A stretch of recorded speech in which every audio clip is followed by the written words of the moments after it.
Hot అంశాలపై debate news బెంచ్కి స్వాగతం. ఎన్నికలకి సంబంధించినటువంటి ఘట్టం ఇక పతాక స్థాయికి చేరింది. ఇప్పటికే ఎన్నికలకు సంబంధించిన నామినేషన్ల ఘట్టం పూర్తయిపోయింది, స్క్రూటినీ కూడా పూర్తయిపోయింది. ఇక ఉపసంహారంలో ఆ పైన ఎన్నికలు, ఆ పైన కౌంటింగ్, ఇక అంతా పతాక స్థాయికి చేరినటువంటి వేళ మేనిఫెస్టో ఎవరు ఏం చేస్తామని చెప్పటం, ఆ చెప్పినటువంటిది చేస్తారా లేదా అన్నది ప్రజలకి అర్థమయ్యేలా వివరించటం, అది చెయ్యగలరని ప్రజలు భావిస్తే వాళ్ళకి ఓటేస్తారు, చెయ్యకపోతే చెయ్యరు అని నమ్మితే వాళ్ళని పక్కన పెడతారు. ఇదే రాజకీయ పార్టీల యొక్క నమ్మకం. ఈ నేపథ్యంలో ఎన్నికల మేనిఫెస్టో రేపు రిలీజ్ చేయబోతోంది YSR Congress party. Already super 6 అన్నటువంటి పథకాలను అనౌన్స్ చేసిన తెలుగుదేశం అదే ఫుల్ ప్లెడ్జ్డ్ ప్రచారంలోకి తీసుకొచ్చింది. మరికొన్నింటిని మేనిఫెస్టోలో యాడ్ చేస్తామని చెప్తోంది. ఇప్పుడు వైఎస్ఆర్ కాంగ్రెస్ పార్టీ మేనిఫెస్టోని చూసి తెలుగుదేశం పార్టీ, జనసేన, బీజేపీ కూటమి కొత్తది మారుస్తుందా, లేదా వీళ్లకు సంబంధించినటువంటి పథకాల ఆధారంగా వైఎస్ఆర్ కాంగ్రెస్ పార్టీ మేనిఫెస్టో పెట్టిందా?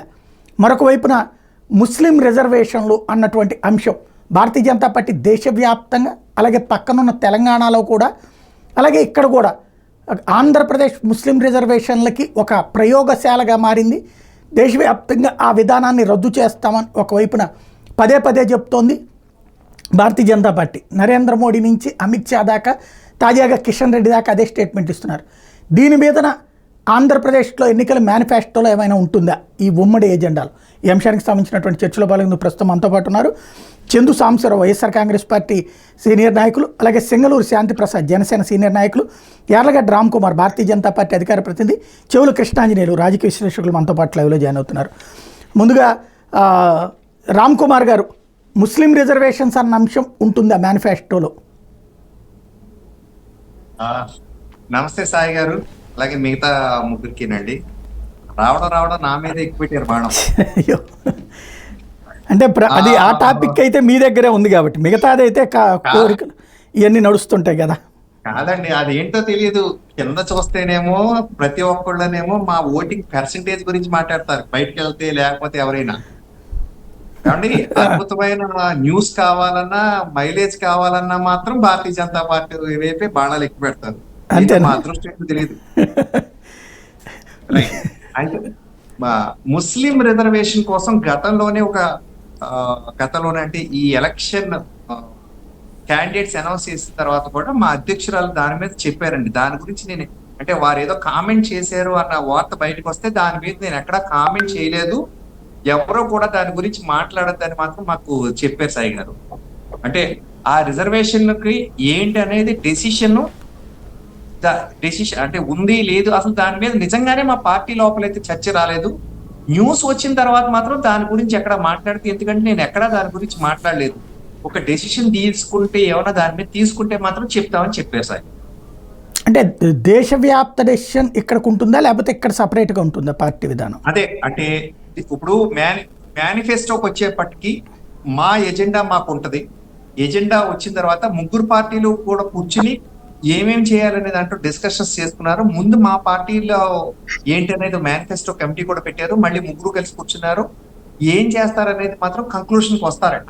దాంట్లో ఉంటదా లేదా అని అది వచ్చిన తర్వాతే మాట్లాడాలనేది మాకు చెప్పింది. రైట్. ఇప్పుడు ముగ్గురు ఒకటి దాటేసేయకుండా మీకు స్ట్రైట్ ఆన్సర్ ఇచ్చేస్తున్నాను. మంచి పాయింట్ అండి. సూపర్ 6 పథకం అనేటువంటిది ఆల్రెడీ తెలుగుదేశం పార్టీ దాదాపు 2 ఏళ్ల నుండి లైన్లోకి తీసుకొచ్చింది, నడుస్తోంది.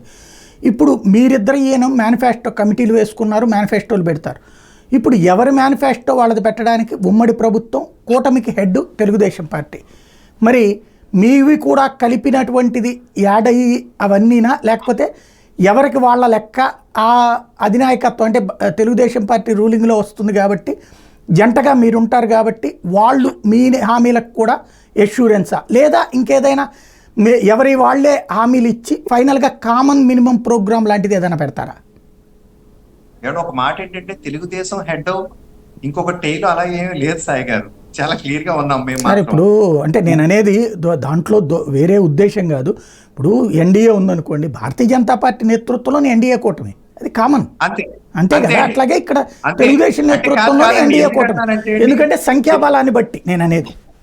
సంఖ్యాబలం అలా కాదు, ఇప్పటికే పార్టీలో ఉన్న కొంతమందికి ఏది సరిగ్గా చూసుకోవట్లేదు, మమ్మల్ని అని ఇటువంటి మాటలు నేను ఇప్పుడు ఈ మాట మాట్లాడలేదు ఎవరో వీడియో చూస్తారు ఎక్కడో అదిగో దానికి యాక్సెప్ట్ చేసేసాడు రామ్ కుమార్ అన్నట్టుగా ఉంటుంది మాకు రేపు. అందుకని చాలా క్లియర్ గానే ఎక్కడిదక్కడే అందరూ కలిసి వెళ్తున్నాము.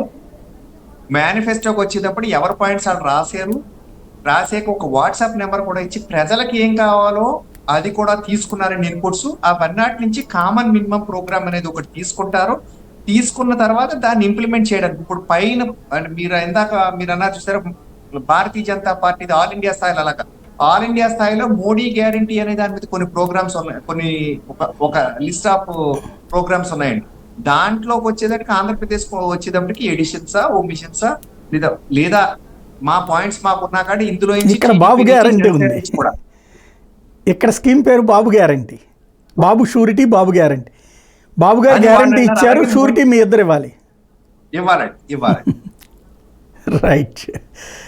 కృష్ణాంజనేయులు గారు, అసలు మేనిఫెస్టో ఆధారంగా జనాలు ఓట్లేస్తారా? సాయి గారు నమస్తే, ప్యానల్ మెంబర్స్ అందరికి కూడా నమస్కారం.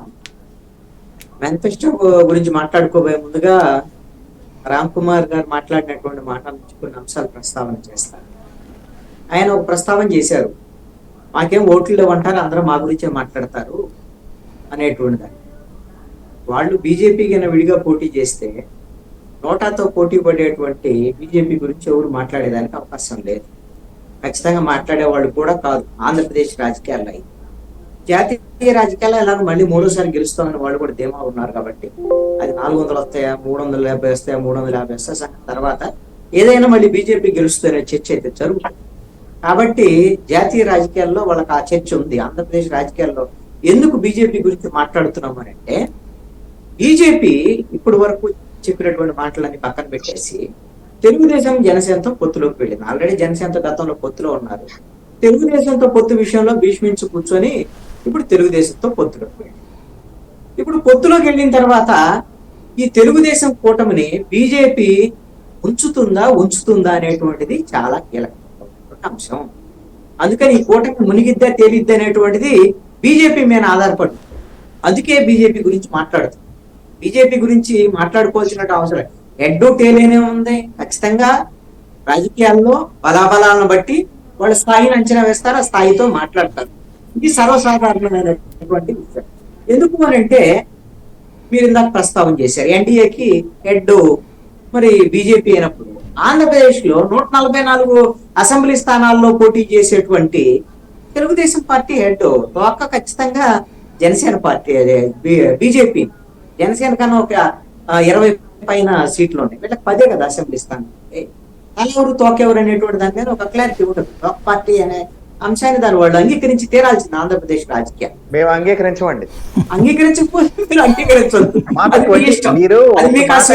ఈ ఒక్కదానికి చెప్పనివ్వండి సాయి గారు, ఒక్కదానికి ఎవరు అడ్డుపడ్డారు చెప్పండి. అంటే మిమ్మల్ని ఇంటరప్ట్ చేయకుండా నేను పర్మిషన్ అడగాలి అంటే యూజువల్ ఇంటరప్ట్ చేయాలి. ఏం పర్వాలేదు సార్, హాయిగా మాట్లాడండి, హెల్దీగా డిస్కస్ చేసుకున్నాం. ఇప్పుడు నోటాకి ఇవన్నీ అనేది పాత రిజల్ట్. శ్రీలంక వరల్డ్ కప్ లో అసలు ఎక్స్పెక్టేషన్ లేకుండా 1996 లో శ్రీలంక వరల్డ్ కప్ కొట్టేసింది. అలాగా ఎలక్షన్ కి జగన్నాథ రథచక్రాలుగా పొలిటికల్ వీల్ ఉంటదండి. స్పోక్ కింద నుంచి పైకి ఓవర్ నైట్ వచ్చేస్తుంది ఒక ఎమోషను లేకపోతే ఒక అన్ఎక్స్పెక్టెడ్ ఈవెంట్ తో. సో ఇంకా ఎప్పుడో పార్టీ పట్టుకుంటే కాదండి, మా బలం పెరుగుతుందనో లేకపోతే మా మోడీ గారి మీద ఉన్న క్రేజ్ ఆల్ ఓవర్ ఇండియా వెళ్తుందనే మాతో వచ్చారు. మాకు లేకపోతే ఎవరైనా మాతో ఎందుకు వస్తారండి? అది కూడా 2000 ఇంకొక పాయింట్ ఉంది చెప్పనివ్వండి. ఇంకోటి అయిపోయింది, నాకు 2000 నుంచి కూడా ప్రేమే, మేము ఒకటి రిజెక్ట్ చేసాం. కానీ అందుకనే 6 ఎంపీ సీట్లు ఇచ్చారు అంటే 25% సార్ ఆల్మోస్ట్. ఇంకా మీరు అక్కడే ఉందంటే ఇది తప్పు కృష్ణాంజయ్. అంటే మీ మాటకి మీ విశ్లేషణ మీదే భారతీయ జనతా పార్టీ నుంచి మాత్రం నేను యాక్సెప్ట్ చేయను. మీరు ఇప్పుడు 2019 గురించి నోటా గురించి చెప్పారు. 2014లో మీకు తెలుగుదేశం పార్టీతో పొత్తులో ఉన్నప్పుడు వాళ్ళు 25 అడిగితే ఎలాగో 15 ఇస్తామని 13 చెప్పి 11 చెప్పి 8 మిగిల్చారు కదా. మీరు ఇప్పుడు కనీసం పేరు కన్నా 13 ఇచ్చారు 2014లో. ఇప్పుడు అంతకన్నా తగ్గారుగా. మీరు మిమ్మల్ని తగ్గుతూ వచ్చారు తప్ప ఏం పెరగలేదు. నిజంగానే మీరు మొన్న విష్ణువర్ధన్ రెడ్డి ఈ పొత్తుకు ముందు ఏదైతే మాట్లాడారో, మాకు 65-70 సీట్లు కావాలి, ఒక 12-13 ఎంపీ స్థానాలు కావాలి అని అడిగారు కదా. ఆ స్థాయిలో మీరుంటే తల తోకో లేకపోతే మధ్యలో బాడీలో ఏందనేది నిర్ణయించేటువంటి అవకాశం ఉండేది. కాబట్టి Right, divert అయిపోతున్నాం. ప్రజెంట్ అయితే తప్పు పార్టీ. అయితే ఇక్కడ మేనిఫెస్టోకు సంబంధించినటువంటి కీలకమైనటువంటి అంశం, రాజకీయాల్లో ఎన్నికలకు సంబంధించినటువంటి అంశంలో అసలు ప్రధానమైనటువంటి దిక్చూసి రాజకీయ పార్టీకి మేనిఫెస్టోనే. ఈ మేనిఫెస్టోను చూసే ఈ పార్టీ వల్ల మనకు మేలు జరుగుతుందా లేదా, లేదు అంటే ఈ ఇంకొక పార్టీ వాళ్ళ మేనిఫెస్టో వల్ల మేలు జరుగుతుందా అనేటువంటి దాని మీద ఓటర్లు ఆకర్షితులై ఓట్లు వేయడానికి అవకాశం ఉంటుంది. దాంట్లో ఎటువంటి సందేహం లేదు. అయితే తెలుగుదేశం, జనసేన, బీజేపీ పొత్తుతారు. మీరు ఆల్రెడీ ప్రస్తావన చేశారు, తెలుగుదేశం సూపర్ 6, జనసేన ఒక 5 పాయింట్లు వాళ్ళు ఏదో యాడ్ చేస్తామని చెప్పారు. అవి ఇంకా పూర్తి స్థాయిలో వాళ్ళు దాని మేనిఫెస్టోలోకి రానటువంటి పరిస్థితి. వీళ్ళిద్దరు ముగ్గురు కలిసి, బీజేపీ కలిసిన తర్వాత వాళ్ళు మేము ఉమ్మడి మేనిఫెస్టో ప్రకటన చేస్తాము అని చిలకలూరుపేట సభకు ముందే చెప్పారండి. చిలకలూరుపేట సభ అనేది మా అసలు పొత్తుకు సంబంధించినటువంటి ప్రకటన. ఈ ప్రకటనకు సంబంధించినటువంటి సభ. వెంటనే మేము ఉమ్మడి మేనిఫెస్టో పెడతాం. ఏమైంది మరి? ఉమ్మడి మేనిఫెస్టో ఏమైందో తెలియదు. ఉమ్మడి మేనిఫెస్టోకు సంబంధించిన ప్రస్తావన లేదు. ఆ రోజు నుంచి నరేంద్ర మోడీ ప్రధానమంత్రి ఆయన అప్పుడు వస్తారు ఇప్పుడు వస్తారు అనేటువంటిది మనం రేపు ఏమన్నా మేలో అన్న ఫస్ట్ వీక్ లో వస్తారో రారో చూడాలి. 1-2 తారీఖులో ఉందంట చెప్తున్నారు. 3-4 కన్ఫామ్ అంటున్నారు. అది 13వ తారీఖు పోలింగ్ జరగబోతుంది మనకి. కనీసంగా ఆ మీటింగ్ జరిగిన తర్వాత అసలు బీజేపీ వాళ్ళు ఊసే లేదండి. ఎక్కడో చోట 1-2 చోట్ల పురంధేశ్వరి, పవన్ కళ్యాణ్, చంద్రబాబు నాయుడు మాట్లాడినటువంటి పరిస్థితి ఉంది. కానీ కేంద్ర మంత్రులు ఒక్కడు వచ్చినటువంటి వాళ్ళే. నిన్న మొన్న వచ్చి మాట్లాడాడు. పీయూష్ గోయల్ వచ్చారు 2 రోజులు. అదే ఇప్పుడు వచ్చే మాట్లాడారు. ఇప్పుడు ఇందాక మాకు ముస్లిం రిజర్వేషన్ సంబంధించినటువంటి విషయంలో మా ప్రస్తావన ఇవేమీ లేవు, ఇప్పుడు చెప్పలేము అనేటువంటి. నిన్న కేంద్ర మంత్రి వచ్చి ఇక్కడ చెప్పారు, మేము ముస్లిం రిజర్వేషన్ సంబంధించినటువంటి విషయంలో ఆమోదించే అవకాశం లేనే లేదు. మేము కేవలం ఇప్పటి వరకు ఎస్సీ ఎస్టీలు ఏదైతే కులపరమైనటువంటి రిజర్వేషన్ ఉన్నాయో వాటికి మాత్రమే మా ఆమోదం, మతపరమైనటువంటి రిజర్వేషన్లకు మేము బీజేపీ ఒప్పుకోదు అని ఆంధ్రప్రదేశ్కి వచ్చి కరాఖండి చెప్పారు బీజేపీ కేంద్ర మంత్రి. మరి ఇలా చెప్పిన తర్వాత ఇది మరి తెలుగుదేశం, జనసేన మేడం చూసుకుంటే కదా, ఆంధ్రప్రదేశ్ లో కనీసంగా 50 అసెంబ్లీ స్థానాల్లో ముస్లిం మైనారిటీలకు సంబంధించినటువంటి వాళ్ళ ప్రభావం ఉంది. కనీసంగా అంటే 20 నుంచి 25 స్థానాల్లో వాళ్ళ ఓట్లతో గెలిచేటువంటి పరిస్థితి ఉంది. అదేవిధంగా మిగతా 25 స్థానాలకు చెందినటువంటి దాంట్లో వాళ్ళ ముస్లిం మైనారిటీల ఓట్లు గెలుపు ఓటములను ప్రభావితం చేసేటువంటి అవకాశం. అంటే 50 అని అంటే 88 ఉంటే వాళ్ళు ప్రభుత్వాన్ని ఏర్పాటు చేసింది ఏ ప్రభుత్వం, ఎవరైనా పార్టీ. ఈ 50 సీట్లే ఇలాంటి పరిస్థితి ఎదుర్కొంటుంటే రేపు బీజేపీ వల్ల వచ్చేదేం, వాళ్ళ వల్ల లాభం వచ్చేదో లేదో తెలియదు అసలు. ఎందుకంటే వాళ్ళు నోటాకు సంబంధించిన అంశమే కదా. 2019 ప్రామాణిక తీసుకుంటాం. రేపు పొద్దున 24 ఎన్నికల తర్వాత వాళ్ళకి సంబంధించినటువంటి ఓట్లను బట్టి ఒక అంచనాకు రావచ్చు. కానీ ఇప్పుడు వాళ్ళ ప్రభావం ఏంది? వాళ్ళ నష్టం మాత్రం తీవ్రమైనటువంటి నష్టం కనపడుతుంది. రెండవ కీలకమైనటువంటి అంశం ఏమిటి అంటే, బీజేపీకి సంబంధించినటువంటి విషయంలో ప్రధానమంత్రి అనేక చోట్ల అనేక రాష్ట్రాలు ఇప్పుడు వరకు జరిగినటువంటి పోలింగ్ జరిగిన 2 దఫాలకు సంబంధించినటువంటి అన్నింటిలో కూడా మేము ఉచిత పథకాలకు వ్యతిరేకము, ఈ విధమైనటువంటి ఉచితాలు ఇవ్వటం కరెక్ట్ కాదు అనేటువంటి దాని మీద ఇప్పటికి అనేక సందర్భాల్లో ప్రధానమంత్రి మాట్లాడుతూ వచ్చారు. మరి ఇప్పుడు వాళ్ళ మిత్రులైనటువంటి తెలుగుదేశం సూపర్ 6 కానివ్వండి, మిగతా ఇవన్నీ మేము వైఎస్ఆర్ కాంగ్రెస్ పార్టీ కన్నా ఎక్కువ మేము సంక్షేమ పథకాలు ఇస్తాం, సూపర్ 6 పేరుతో మేము ఈ ఫార్మేట్ లో అన్ని వాళ్ళకన్నా ఎక్కువ ఇస్తామని అంటే, మరి ఈ ఉచితాలని అంటారా వీటిని? మిగతా రాష్ట్రాల్లో బీజేపీ వ్యతిరేకిస్తున్నటువంటి ఈ పథకాలని ఆంధ్రప్రదేశ్ లో తెలుగుదేశం పార్టీ లేదా జనసేన ఈ కూటమి పెట్టేటువంటి ఈ పథకాలని బీజేపీ అంగీకరిస్తుందా? అంటే ఈ ఒక రాష్ట్రంలో ఒకలాగా, ఇంకొక రాష్ట్రంలో ఇంకొకలాగా బీజేపీ వ్యవహరిస్తే తీరుని వీళ్ళు ఏ విధంగా సమర్థించుకుంటారనే పాయింట్. రెండోది ప్రధానమైనటువంటి అంశం ఏంటంటే, అధికార వైఎస్ఆర్ కాంగ్రెస్ పార్టీ ప్రతిపక్షాలకు సంబంధించినటువంటి కూటమి మేనిఫెస్టోలు ఎలా ఉండబోతాయి అనేటువంటి దాని మీద తీవ్రమైన చర్చ జరుగుతుంది. వైఎస్ఆర్ కాంగ్రెస్ పార్టీ పదే చెప్తుంది కదా, మేము 1 పేజీ 2 పేజీల్లో మేనిఫెస్టో ఇస్తామనేటువంటి వాళ్ళు మొన్న ప్రయోగాత్మకంగా చేశారు. 2019లో నవరాత్రాల పేరుతో వాళ్ళు సంక్షేమ పథకాలు, అనేక సంక్షేమ పథకాలు ఒక ఫార్మేట్ లో ఇచ్చినటువంటి పరిస్థితి ఉంది. దాన్ని డే 1 నుంచి వాళ్ళు ఇంప్లిమెంట్ చేసుకుంటూ వచ్చారు. ఇప్పుడు కూడా బహుశా నవరత్నాలకు మించి ఇంకా 1-2 అదనంగా చేర్చేదానికి అవకాశాలు ఉండొచ్చు అని చెప్పేసి నేను అనుకుంటున్నా వైఎస్ఆర్ కాంగ్రెస్ పార్టీ వైపు నుంచి. అయితే వాటిల్లో కీలకమైనటువంటిది అయితే చర్చ జరుగుతున్నటువంటి అంశం అయితే మాత్రం రుణమాఫీకి సంబంధించిన రైతు రుణమాఫీకి సంబంధించినటువంటి అంశం ఒక చర్చ జరుగుతుంది. దాని మీద మరి ఎంత మేరకు హామీ ఇస్తారు లేదని చూడాలి. ఎందుకంటే 2014లో రుణమాఫీ విషయంలో మేము అమలు చేయలేనటువంటి వాటిని ఇవ్వలేము అని జగన్మోహన్ రెడ్డి చెప్పుకున్నారు. అందుకే మేము ఓడిపోయాం. అయినా సరే నేను అలాంటి అమలు చేయలేనటువంటి వాటిని నేను ఎట్టి పరిస్థితుల్లో చెప్పను అని కూడా ఇటీవల సిద్ధం సభల్లో కూడా చెప్పారు. నేను అనుకుంటున్నాను రుణమాఫీ విషయాన్ని ఫార్మెట్ మార్చి సన్న చిన్నకారు రైతులకు సంబంధించినటువంటి విషయాల్లో ఉపయోగపడేటువంటి విధంగా ఎక్కువ మంది ఇప్పుడు వ్యవసాయం చేస్తున్నటువంటి వాళ్ళు ఎస్సీలు, ఎస్టీలు, బీసీలు, మైనార్టీలకు సంబంధించినటువంటి వాళ్ళు, పెద్దదారి కులాలకు సంబంధించినటువంటి వాళ్ళందరూ పట్టాలకు వెళ్ళి వ్యాపారాలు చేసుకున్నారు. కాబట్టి ఈ కింది కుల వాళ్ళకు ఉపయోగపడేటువంటి విధంగా, రైతులకు ఉపయోగపడేటువంటి విధంగా 2 లక్షల రూపాయలు రైతు రుణాలకు సంబంధించినటువంటి విషయంలో వాటిని మాఫీ చేసేటువంటి విధంగా ఒక హామీ ఇస్తారు అని చర్చ జరుగుతుంది. మరి తెలుగుదేశం, జనసేన, బీజేపీకి సంబంధించినటువంటి విషయంలో సూపర్ 6 అదనంగా ఒక 5 అంశాలు జనసేన తెచ్చారు. బీజేపీ వాళ్ళు మనకి ఏం చేరుస్తారు ఏంటి అనేది చూడాలి. అన్నిటికన్నా కీలకమైనటువంటిది మీరు చెప్పినటువంటి ప్రధానమైనటువంటి అంశం క్రెడిబిలిటీ అండి. ఎవరు ఎన్ని హామీలైనా ఇవ్వచ్చు, వాటిని అమలు చేస్తారా లేదనేటువంటిది ప్రజల్లో నమ్మకం కలిగించినప్పుడు మాత్రమే ఇప్పుడు ఓట్లేసేదానికి అవకాశం. అందుకనే జగన్మోహన్ రెడ్డి చాలా స్పష్టంగా తన ప్రసంగాల్లో 2014లో నరేంద్ర మోడీ బొమ్మకు వైపు, చంద్రబాబు నాయుడు ఒక బొమ్మ వైపు ఉన్నటువంటి రంగుల ఒక కరపత్రాన్ని కూడా పదే సిద్ధం సభలో చూపిస్తారు. ఇది వీళ్ళు ఈ కూటమి పాతదే. వీళ్ళు ఎలాంటి హామీలు ఇచ్చారు, అప్పుడు డ్వాక్రా రుణమాఫీ అని అన్నారు. అదే విధంగా రైతులకు సంబంధించిన రుణమాఫీ విషయాలు కూడా వీళ్ళు అమలు చేసి ఉండలేదు. కానీ వీళ్ళ మాటలు మీరు నమ్మొద్దు, మేము మాత్రం ఇచ్చినటువంటి హామీలన్నింటినీ మేము అమలు చేస్తున్నాం, మీరు ఎవరు నమ్ముతారో మీరు చూడండి అనేటువంటి విధంగా ఆయన ఈ విధమైన కంపారిజన్ చేస్తూ వస్తున్నారు. కాబట్టి రేపు పొద్దున తెలుగుదేశం, జనసేన, బీజేపీ కూటమి వైఎస్ఆర్ కాంగ్రెస్ పార్టీ కన్నా ఇంకా ఎక్కువ ఇస్తారా సరే అసలు వీటికి ఇస్తారా లేదనేటువంటి అంశం మీద ఆ నమ్మకం అనేటువంటి చాలా కీలకమైన ఉండేది. మంచి పాయింట్. శాంతి ప్రసాద్ గారు ఏమంటారు? సాయి గారు, మీకు ప్యానల్ ఉన్న పెద్దలు, సోదరులు, చూసినట్టు నమస్కారం. మేనిఫెస్టో విడుదల, ఎన్నికలు దగ్గరకు వచ్చేసినాయి. నామినేషన్ ప్రక్రియలో అత్యంత కీలక ఘట్టమైన స్క్రూటినీ కూడా అయిపోయింది. ఇంకా 1-2 రోజుల్లో విత్డ్రాస్ అయిపోతే ఫైనల్ అభ్యర్థుల లిస్టులు కూడా ప్రకటన చేయడం జరుగుతుంది. ఇక ఈ యుద్ధానికి వెళతారు. ఎట్లా వెళతారు అంటే ఆయా రాజకీయ పార్టీలు మేనిఫెస్టో ద్వారా వెళతారు అనేది ఇప్పుడు వరకు జరుగుతున్న సంభాషణ సారాంశంలో చెప్తున్నారు. మీరు రైజ్ చేసిన అత్యంత ముఖ్యమైన విషయం ఏంటంటే ముస్లిం రిజర్వేషన్, బీజేపీ విధానం. మీరు ఇక్కడ గమనించాల్సిన అవసరం ఏంటంటే, నేను కూడా చాలా డిబేట్లు, చాలా ఛానల్స్ చూస్తున్నాను.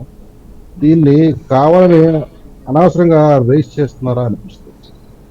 ఎందుకంటే మనకి భారత రాజ్యాంగం 3 లిస్టులు ఇచ్చింది.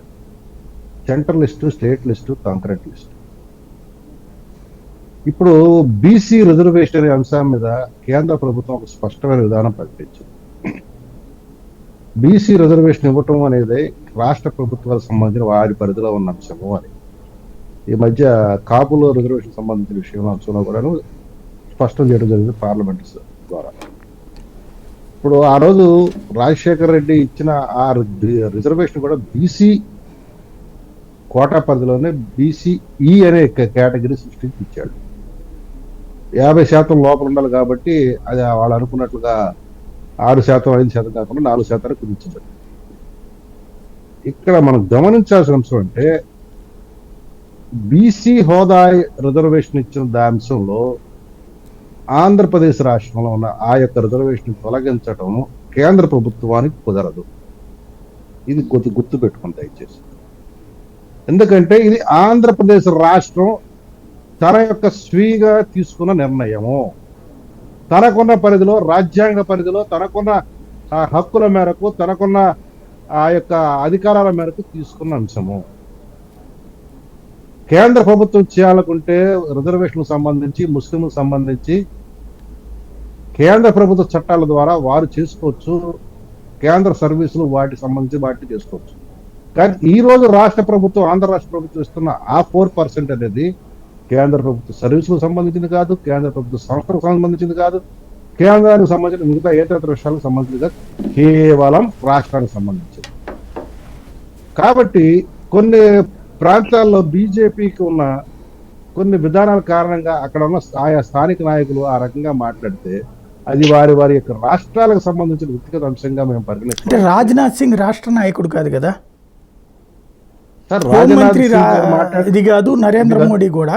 అంటే ఇక్కడ ఒక పాయింట్, క్లారిటీ ఇచ్చారు. చిన్న పాయింట్, అంటే జస్ట్ మీకు ఇంటరప్ట్ చేయడం కాదు, జస్ట్ ఇక్కడ అంటున్నది ఏంటంటే దేశంలో ఎక్కడ ముస్లిం రిజర్వేషన్ అనేదాన్ని అంగీకరించం అంటున్నారు. దానికి ఆంధ్రప్రదేశ్ని ప్రయోగశాలగా చేశారు, దీన్ని అంగీకరించం అన్నటువంటిది రాజ్నాథ్ సింగ్ చెప్తుంది. మీరు అంటున్నారు రాష్ట్రంలో ఎస్బీసీ 50% లోపు అయితే కనుక ఉంటుంది, దాని కిందనే సుప్రీంకోర్టు. ఇప్పుడు అయితే రాజ్యాంగ ధర్మాసనం దగ్గర రేపు పొద్దున డిబేట్ జరగాలి. అది రాజ్యాంగ ధర్మాసనంలో చెప్పాల్సింది కేంద్ర ప్రభుత్వం, మతపరమైన రిజర్వేషన్ ఉండాలా లేదా అన్నటువంటిది. ఇక్కడ మీకు ఇంకొక చిన్న క్లారిఫికేషన్ ఇస్తాను. భారత రాజ్యాంగం కల్పించిన దాంట్లో కులాల పరంగా ఎక్కడా కూడా రిజర్వేషన్ అనేది కేటాయించడం జరగలేదు. క్లాస్ అనే పదం వాడింది.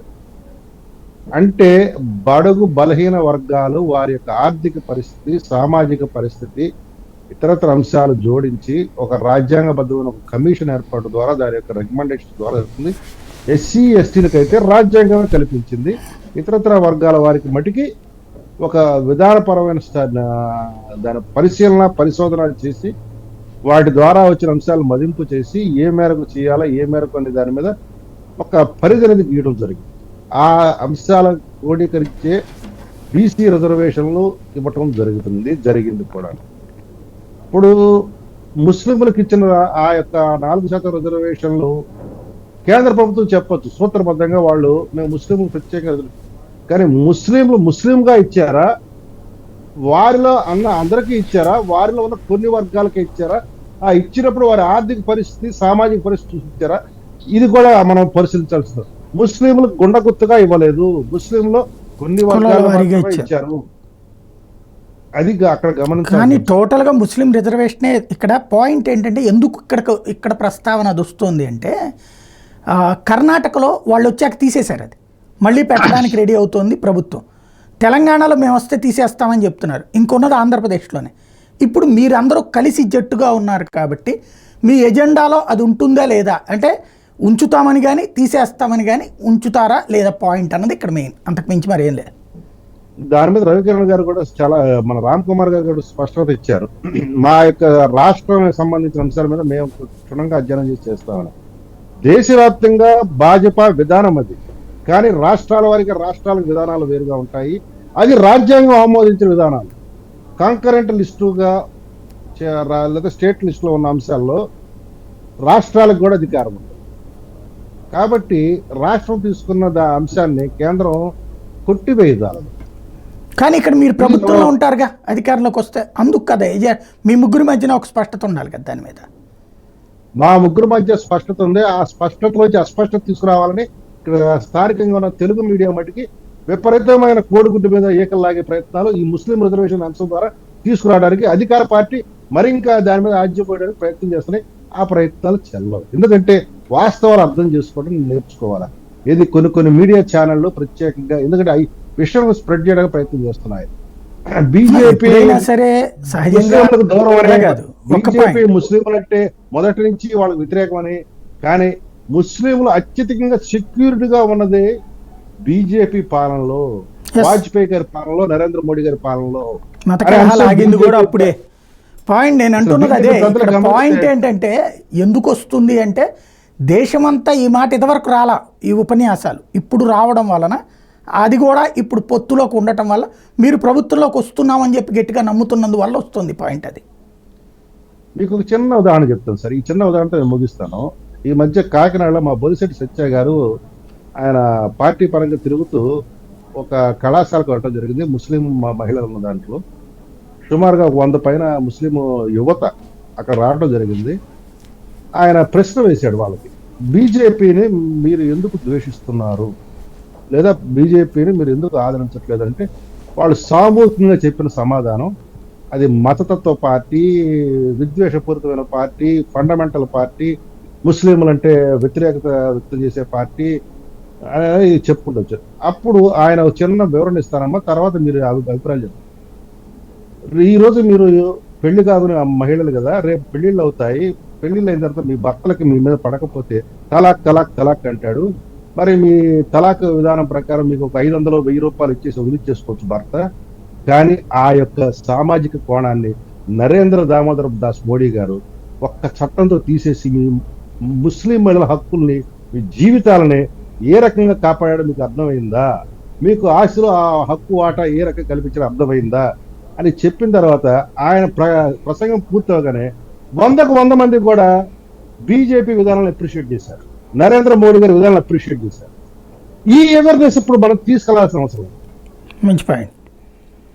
ఎందుకంటే విషయాన్ని ఎక్కించడానికి ప్రయత్నం చేస్తున్నారు. ఆ విషయానికి విరుగుడుగా మేము కూడా ప్రచారం మొదలు పెడితే సహజంగానే ఆ విద్వేషపూరితమైన ఆ యొక్క విష మీ ముగ్గురు ఆ మాట మాట్లాడితే పోతుంది, కాకపోతే ఆ ముగ్గురు మాట్లాడతారు లేదని. ఇప్పుడు మీ ఇద్దరికైతే కొంచెం భావ సారూపితుంది, కానీ వాళ్ళకు కూడా ఆ సారూపిత ఉండాలి కదా. ఇక్కడ ఏంటంటే తెలుగుదేశం మీద కూడా విద్వేషం తీసుకురావడానికి భాజపా ద్వారా ముస్లిం ద్వేషాన్ని దాన్ని తీసుకొచ్చి తెలుగుదేశం పార్టీకి ఉన్న ఆ యొక్క ఓటు బ్యాంక్ దూరం చేయడానికి వైసీపీ తీవ్ర ప్రయత్నం చేస్తుంది. కానీ ఆంధ్ర వరకు మేము సాగనం. రైట్. చంద్రశేఖరరావు గారు ఏమంటారు?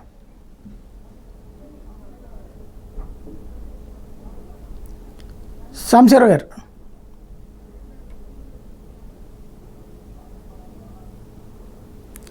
రైట్. సాంబశివరావు గారు మాట్లాడండి. Audio mute.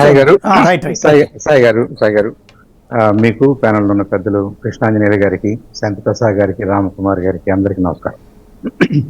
మీరు ఓపెనింగ్ రిమార్క్స్ ఎలా అన్నారంటే ఈ మేనిఫెస్టోలు దాని రిలవెన్స్ అది అవసరమా, అవసరమైతే ఏ మేరకు అవసరము, what is the real purpose of manifesto అనేది పోస్ట్ చేశారు.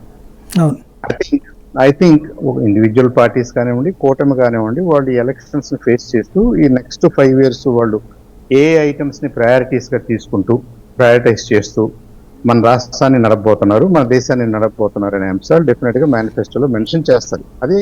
అది ఒక ప్రాక్టీస్ గా వస్తుంది మన దేశంలో. 52 నుంచి కూడా రకరకాలుగా పార్టీలు ఈ మేనిఫెస్టోల రూపంలో వాళ్ళ అభిప్రాయాల్ని, వాళ్ళ కమిట్మెంట్స్ ని ప్రజలకు తెలియజేస్తున్నారు. అట్ ద సేమ్ టైం మేనిఫెస్టోలో ఉన్న ఐటమ్స్ అన్నీ కూడా 100% మరి ఇంప్లిమెంట్ చేయగలిగారా ఆయా పార్టీలు ఆయా టైమ్స్లో అంటే డెఫినెట్లీ నాట్. ప్రయత్నం చేస్తున్నారు, దాంట్లో చాలా మోటాలిటీ కూడా ఉంది, అది కూడా మనం ఒప్పుకోవాలి. అన్ని పార్టీల విషయంలో కూడా ఆశాభావంతో ప్రజల్ని ఒక ఎగ్జైట్మెంట్కి తీసుకొస్తూ మేమైతే ఇవన్నీ చేస్తామని చెప్తున్న మాట నిజమే. కానీ ఫ్రమ్ టైం టు టైం కొన్ని అంశాల్లో ఆయా ప్రభుత్వాలు ఆయా పార్టీలు ఫెయిల్ అయిన అంశం కూడా నిజమే.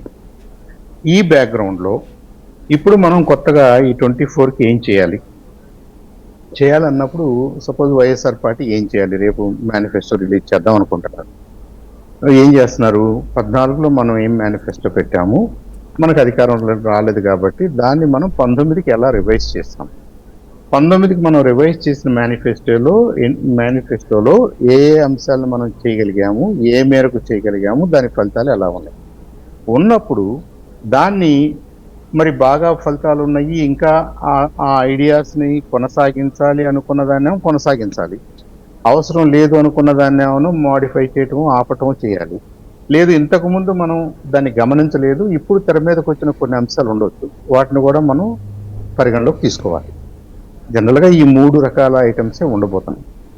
సో ఇప్పుడు జరుగుతున్న డిస్కషన్ కానివ్వండి, పార్టీలో నాయకుల ఏమంటారు దాన్ని ఎక్స్పెక్టేషన్స్ కానివ్వండి, ఈ సిద్ధం సభలు, మేమంతా సిద్ధం సభల తర్వాత వచ్చిన ఫీడ్బ్యాక్, దాన్ని ఎలా క్రోడీకరిస్తారనే దాని మీద కొన్ని ఊహాగానాలు ఉన్నాయి. ఇది వెల్ఫేర్ సెంట్రిక్ గానే ఉండబోతుంది. However there may be some items కొద్దిగా ఫ్యూచరిస్టిక్గా ఇది మిగతా ప్రపంచమంతా అనుకుంటున్నటువంటి డెవలప్మెంట్ని కూడా కన్సిడర్ చేసుకుంటూ, ఇప్పుడు జరుగుతున్నది మనం వెల్ఫేర్ అన్నాం కానీ వెల్ఫేర్లోనే డెవలప్మెంట్ ఇమిడి ఉన్నదనేది గతంలో ఉన్నటువంటి వైఎస్ఆర్సీపీ వాదన. ఆ వాదన అపోనెంట్స్కి నచ్చట్లేదు. కాదు మీరు విడదీసి మాట్లాడాల్సిందే అని అంటున్నారు. వెల్ఫేర్ అంటే వేరు, డెవలప్మెంట్ అంటే వేరు, ఇది ఒకటి ఈస్ట్ అనుకుంటే అది వెస్ట్, కాబట్టి మీరు విడివిడిగా మాట్లాడాలంటున్నారు. కాబట్టి కొద్దిగా ఆ క్లారిటీ ఇచ్చే అవకాశాలు ఉన్నాయేమోనని నేను అనుకుంటున్నాను, నా ఎక్స్పెక్టేషన్. అదర్వైజ్ ఐ థింక్ నవరత్నాల రూపంలో కానివ్వండి, గత 9 సంవత్సరాల్లో వైఎస్ఆర్సీపీ చేసిన ప్రయత్నం మోస్ట్లీ ఉపయోగపడింది. చాలా రంగాల్లో, ఎస్పెషలీ విద్యా వైద్య రంగాల్లో అనుకోండి, హౌసింగ్ విషయాల్లో అనుకోండి, బేసిక్ ఈ బాటమ్ ఆఫ్ ద పిరమిడ్ ని, పేద బడుగు బలహీన వర్గాల స్థితిగతుల్ని కొద్దిగా పెంచడంలో, వాళ్ళ ఆత్మస్థైర్యాన్ని మనోభావాల్ని కాపాడటంలో డెఫినెట్ గా ఈ ప్రణాళికలు ఉపయోగపడి అనేది మా అభిప్రాయం. కానీ దాన్ని కంటిన్యూ చేస్తూ ఇంకొద్ది కాలం పాటు ఇదే ప్రణాళికను కొనసాగిస్తూ మనం cover చేయనివి, చేయలేకపోయినవి, last period low priority కాదనుకున్నవి ఏమన్నా ఉంటే డెఫినెట్ గా వాటిని కూడా ఫోకస్ లోకి తీసుకొస్తూ వాటి మీద కూడా ప్రయారిటీ పెట్టాల్సిన అవసరం ఉంది అనేది అర్థమవుతుంది. I think that is the way tomorrow's manifesto may look. అది వన్స్ అగైన్ జగన్మోహన్ రెడ్డి గారు అన్నట్టుగా ఏదో మేనిఫెస్టో ఇస్తున్నాము అంటే not only for the elections, it's going to be the standard document for the next 5 years. ఇంకో 5 yearsకి ఇదే డ్రైవింగ్ మాన్యువల్, ఇదే manual. కాబట్టి ఇదే వాళ్ళు ఏమన్నారు, గతంలోనే చెప్పారు కదా, ఇదే బైబిల్ అనుకోండి, ఇదే ఖురాన్ అనుకోండి, ఇదే భగవద్గీత అనుకోండి. అంటే ఈ ప్రభుత్వాన్ని డైరెక్ట్ చేసే డాక్యుమెంట్, బేస్ డాక్యుమెంట్ మేనిఫెస్టో అవుతుంది. కాబట్టి ఐ థింక్ ఈ ఆస్పెక్ట్స్ అన్ని కూడా కవర్ చేస్తారు చాలా పాజిటివ్ గా, ఫ్యూచరిస్టిక్ గా, వెల్ఫేర్ సెంట్రిక్ గా. అట్ ద సేమ్ టైం మిగతా వాళ్ళందరి డిమాండ్స్ ను కూడా పరిగణలోకి తీసుకుని లాంగ్వేజ్ కానీ కేటగరైజేషన్ కానీ ఉంటుంది అనేది జనరల్ గా మా నాయకుల్లో జరుగుతున్నటువంటి చర్చ. యాక్చువల్ రూపం ఎలా వస్తుంది, ఫైనల్ గా ఎలా వస్తుంది అనేది రేపు చూద్దాం. అయితే ఇఫ్ యూ హ్యావ్ టైం ఒక చిన్న క్లారిటీ. శాంతి ప్రసాద్ గారు ఏమన్నారంటే, స్టేటు తీసుకున్న నిర్ణయాలకి బీజేపీ అడ్డు చెప్పాల్సిన అవసరం లేదు, వాళ్ళు చేంజ్ చేయాల్సిన అవసరం లేదు, వాళ్ళు క్యాన్సిల్ చేయాల్సిన అవసరం లేదు, అలా మాట్లాడుతున్నారు కదా. నిన్న రాజ్నాథ్ సింగ్ గారు చాలా కేటగోరికల్ గా మాట్లాడారు. వాళ్ళు మేము అధికారంలోకి వచ్చిన తర్వాత ఇట్లాంటి ఏం చెల్లవు. అమిత్ షా గారు అయితే మేము రద్దు చేస్తామనే మాట కూడా మాట్లాడేశారు. ఆ రెండు వాళ్ళు రాష్ట్ర ప్రభుత్వంలో కూడా భాగస్వాములే. బీజేపీ అనగానే ఏదో కేంద్రానికి సంబంధించిన అంశం కాదు. రేపు టుమారో ఈ రాష్ట్రానికి, ఈ రాష్ట్ర ప్రభుత్వంలో కూడా వాళ్ళు భాగస్వాములుగా ఉంటారు. కాబట్టి రాష్ట్ర ప్రభుత్వాల నిర్ణయాలను కూడా డెఫినెట్ గా they will review and they will effect. చేయరని మనం ఎందుకు అనుకోవాలి? మేము చేస్తామని వాళ్ళు కేటగిరికల్ చెప్తున్నారు కదా. శాంతిప్రసాద్ గారు స్టేట్ సెంట్రల్ లిస్ట్ అనేది ఎందుకు విడదీసి మాట్లాడుతున్నారు ఈ సందర్భంలో నాకు అర్థం కావట్లేదు. స్టేట్ సెంటర్ కన్కరెంట్ ఏ లిస్ట్ అయినప్పటికీ భాగస్వామ్యంగా ఉన్నప్పుడు దాంట్లో ఉన్న వాళ్ళందరికీ ఆమోదయోగ్యంగానే ఉండాలి. లేదా కామన్ మినిమం ప్రోగ్రామ్ లాగా ఏదైనా అనౌన్స్ చేసి కొన్ని పాయింట్స్ మేము టచ్ చేయము, కొన్ని పాయింట్స్ వరకే మేము లిమిట్ అవుతాము అని చెప్పుకోవచ్చు. అయితే నిన్న రాజ్నాథ్ సింగ్ గారు ఇంకొక మాట కూడా అన్నారు, చాలా చాలా క్లియర్ గా అన్నారు. నేను ఇవాళ హిందూలో చూశాను. ఇది రిలీజియస్ రిజర్వేషన్స్ అనేది దానికి మేము వ్యతిరేకము అన్నది మా కోర్ సిద్ధాంతాల్లో ఒకటి. మేమేదో పొలిటికల్ గా ఆషామాషిగా ఇవ్వాలని రేపు మళ్ళీ మార్చుకునేది కాదు. భారతీయ జనతా పార్టీ కోర్ అని మీరు ఏదనుకుంటున్నారో ఆ కోరు ఇది అని చక్కగా రాశారు వాళ్ళు. I think it's going to B a point of contention. అది ఎలా అధిగమిస్తారు, దానికి ఎలాంటి రౌండ్ అబౌట్ వర్కౌట్ చేస్తారనేది of course they can come up with a plan. But for now it's up for discussion అనేది నేను అనుకుంటున్నాను. రైట్. కృష్ణాంజనేయులు గారు, ఇక్కడ ఓ ప్రధానమైనటువంటి అంశం క్లారిఫికేషన్ చెప్పండి. ఇప్పుడు నేను ఎందుకు state list, central list, concrete list తీసాను అంటే, రాజ్యాంగం ప్రకారం పరిధులు, వాటి విస్తృతి, వాటి అధికారాలని క్రోడీకరించబడి ఉన్నాయి. రెసిడ్యూరీ పవర్స్ ఏమైనా ఉంటే కేంద్రానికి వెళ్తాయి. వీటిలో ఇవేమీ లేని రెసిడ్యూ పవర్స్ కేంద్రానికి వెళ్తాయి. కానీ కేంద్ర ప్రభుత్వం స్పష్టత ఇచ్చింది రిజర్వేషన్ల మీద, బీసీ రిజర్వేషన్ల మీద. అది రాష్ట్రాల పరిధిలోని అంశము, దాంట్లో మేము ఏమి చేయము. తర్వాత సుప్రీంకోర్టు ఫలితాలు ఏం చెప్పింది? కులాలకి కాదు, మతాలకి కాదు, క్లాసెస్ ఆఫ్ పర్సన్స్ అంటే వర్గాలకు చెందిన వ్యక్తులు వారి యొక్క సామాజిక ఆర్థిక పరిస్థితులు మదింపు చేసిన తర్వాత, ఈ మదింపది జరిగిన తర్వాతే ముస్లింల రిజర్వేషన్ వల్ల ముస్లింలో ఉన్న కొన్ని కులాలకు మాత్రమే ఇచ్చారు. వారి యొక్క సామాజిక ఆర్థిక పరిస్థితి చూసి దీన్ని కేంద్ర ప్రభుత్వం ఓవర్ రైట్ చేయలేదు, ఓవర్టేక్ చేసుకోలేదు. ఈవెన్ సెంట్రల్ లెజిస్లేషన్ చేసిన state legislation giving the 4% reservation to the under BCE category will never go unless the state government passes against it. Right. Supreme కోర్టులోకి వెళితే సుప్రీం కోర్టులో ఈ క్లాసిఫికేషన్ ఆ విధానాలు జరిగిందని అక్కడ పరిశీలన జరిగితే జరగబడచ్చు. సుప్రీం కోర్టు దాని మీద వివరణ ఇస్తే దాని ఫలితాలు బట్టి తర్వాత చూడొచ్చు. But as of now question లేదు. మంచి పాయింట్. సాంబశివరావు గారు, అదేండి అది శాంతిప్రసాద్ గారికి ఆ క్లారిటీ ఉంది. కానీ దాని మీద బీజేపీ ఎలా మాట్లాడిందో పురంధేశ్వరి గారు ఎలా మాట్లాడుతున్నారో రేపు అల్టిమేట్ గా దీని గురించి వాళ్ళ మేనిఫెస్టోలు ఎలా డీల్ చేయబోతున్నారో చూద్దాం. ఐ థింక్ స్టిల్ ఆ డిస్కషన్ ఇంకా జరగలేదు, వాళ్ళు ఫైనల్ గా చెప్పలేదు దాని మీద. రాజ్నాథ్ గారి డైలాగ్ అయితే మాత్రం ఆయన ఐ థింక్ శాంతి ప్రసాద్ గారు మాట్లాడిన మాటలన్నింటినీ కూడా ఆయన పరిగణలోకి తీసుకుని మాట్లాడాడు. ఆయనకు కొత్త ఈ విషయం కొత్త ఏమి కాదు. ఈ విషయం మీద ఆయన కామెంట్ చేయాల్సిన అవసరం స్టేట్మెంట్ కూడా వ్యాలిడ్ అండి. మతం బేస్ మీద రిజర్వేషన్ తప్పే, కానీ మతం బేస్ లో ఇవ్వాల, మతంలో ఉన్న కొన్ని వర్గాలకు ఇచ్చారు. రైట్. ఇక కృష్ణాంజనేయులు గారు, ఇప్పుడు మొట్టమొదట అసలు సూపర్ 6 పథకాలు ప్రకటించేసింది తెలుగుదేశం పార్టీ. అంతకుముందు షణ్ముఖ వ్యూహం జనసేన పార్టీ. ఇప్పుడు వైఎస్ఆర్ కాంగ్రెస్ పార్టీ ఇన్ని రోజులు లేట్ చేసింది. అయితే వీళ్ళది ఇప్పుడు ఉమ్మడి ఎజెండా వైసీపీ దానికోసం ఆపినట్టు అనుకుంటున్నారా, లేకపోతే వాళ్ళ దాని గురించి వీళ్ళు ఆగారా, వీళ్ళ దాని గురించి వాళ్ళు ఆగారా?